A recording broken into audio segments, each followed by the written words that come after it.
You stop replying. And suddenly, they text again, not once, twice. You weren't trying to do anything. You just pulled back for a bit. But now they're paying more attention than before.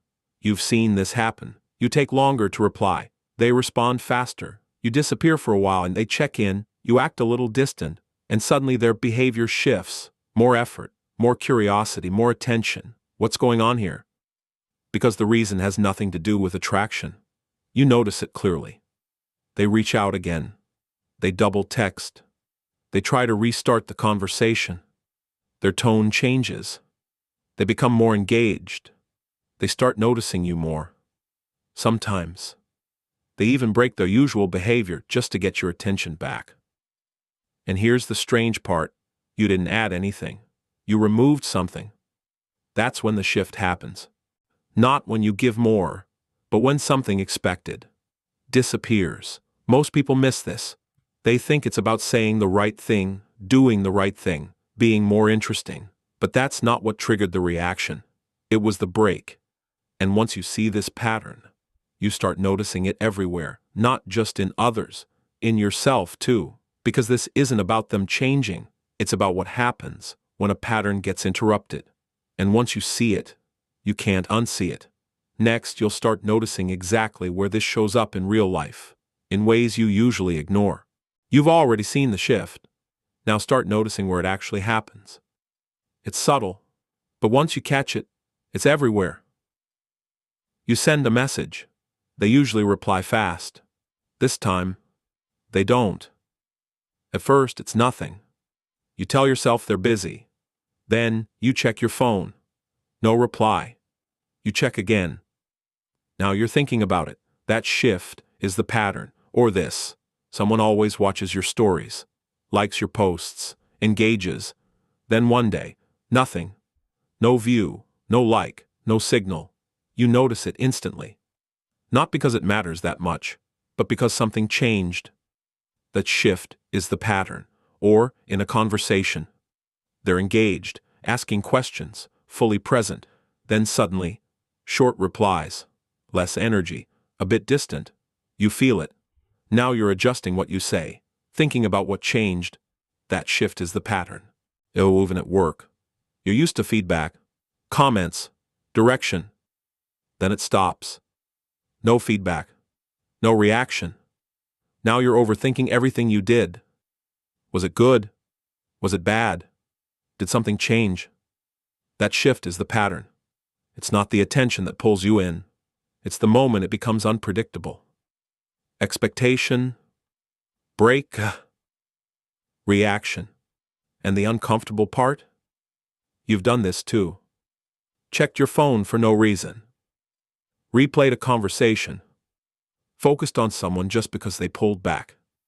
Not because they became more important, but because something changed. And once that change happens, your attention locks in. So why does this hit so hard, the moment something changes? Because you don't react to what stays the same. You react to what breaks. Think about it. When someone replies on time, every time, you stop noticing it. It becomes normal, expected, invisible. But the moment that timing shifts, you feel it instantly. You notice this when a reply is just a little late, and suddenly it's on your mind.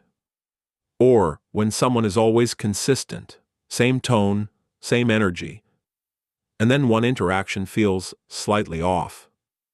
Nothing obvious, just different. But now you're thinking about it, replaying it, trying to figure it out.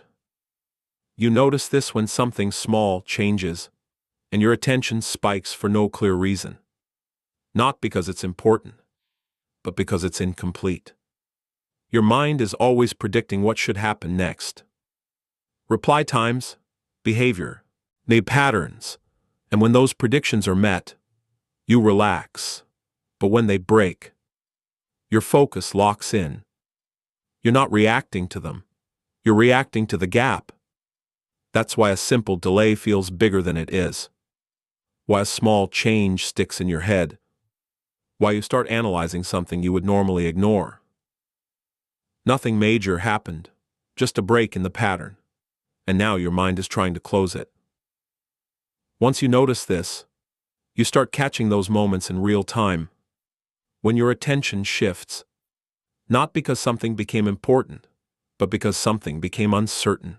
And once that gap appears, it doesn't stay small, it grows.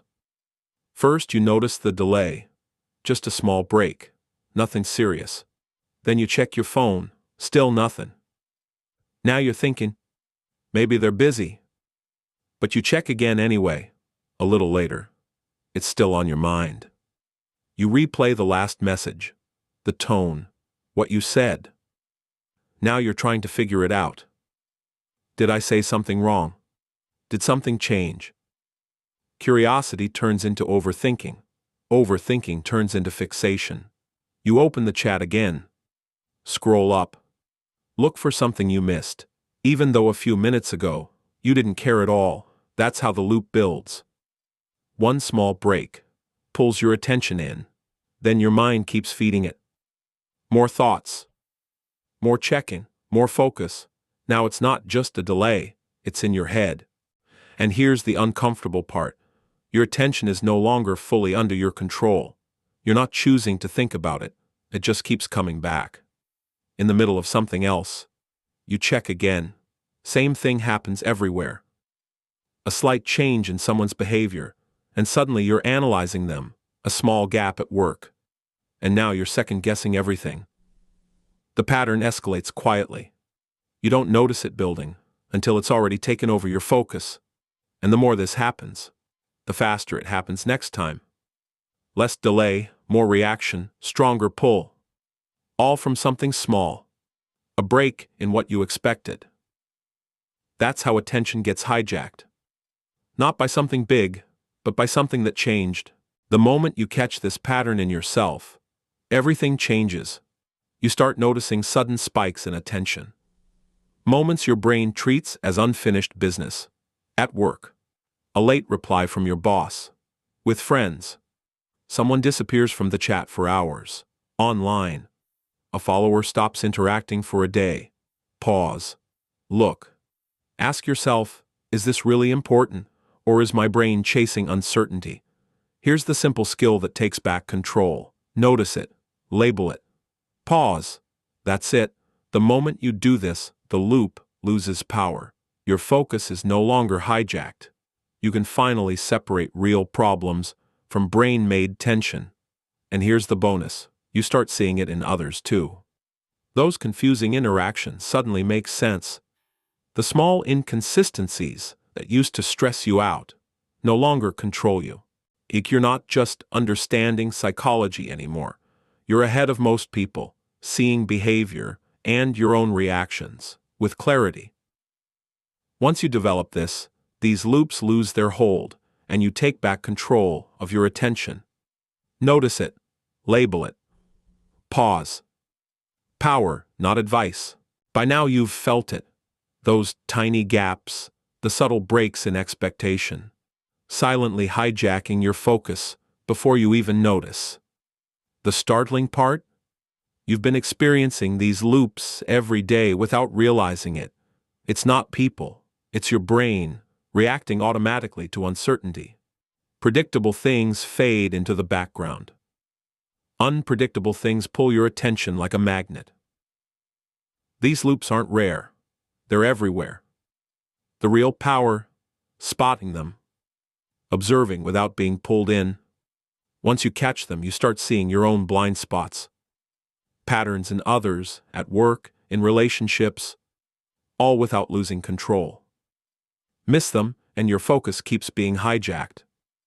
Notice them, and suddenly, you're in charge. Think about the last time this happened to you, that moment your attention was grabbed for no reason. And once you see this pattern, you can't unsee it. If you want to understand people at this level and stop these invisible loops from hijacking your focus, pay attention. This isn't just awareness, it's power.